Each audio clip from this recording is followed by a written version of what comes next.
భక్తి సింగర్ సహవాసంలో మరి ఎదుగుతూ కన్నీటి ప్రార్థనతో, చాలా భక్తితో, సహనముతో, ఓర్పుతో మమ్మల్ని పెంచుకుంటూ ఉంది. చర్చికెళ్తే కాలుతో తన్నటం, మరొకసారి అయితే బైబిల్ చింపి అమ్మ మొఖం మీద పాడేసి చాలా భయంకరంగా కొట్టేవారండి. ఆయన ఇంటికొస్తే భయమేసేది. ఎప్పుడు కొడతారో ఏంటో అని అమ్మకి కాపలాగా ఇద్దరం కూడా చెరుకోక పక్కన మేముండి అమ్మని కాపలా కాసుకుంటూ కొట్టనిచ్చేవాళ్ళం కాదు. మమ్మల్ని కూడా కొట్టేవారు. ఎంతో ఉన్నతమైన స్థితి, జీతం అయినా సరే మేము తిండికి లేక బాధపడ్డాం.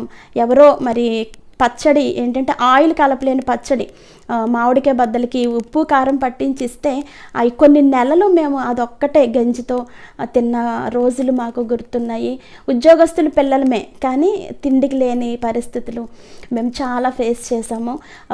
జావ అంటే గంజితోనే మాకు పెట్టేది అమ్మ. కొంచెం బియ్యం ఉంటే మాకు వండి పెట్టేది, తన పస్తులు పడుకొని ఉండేది.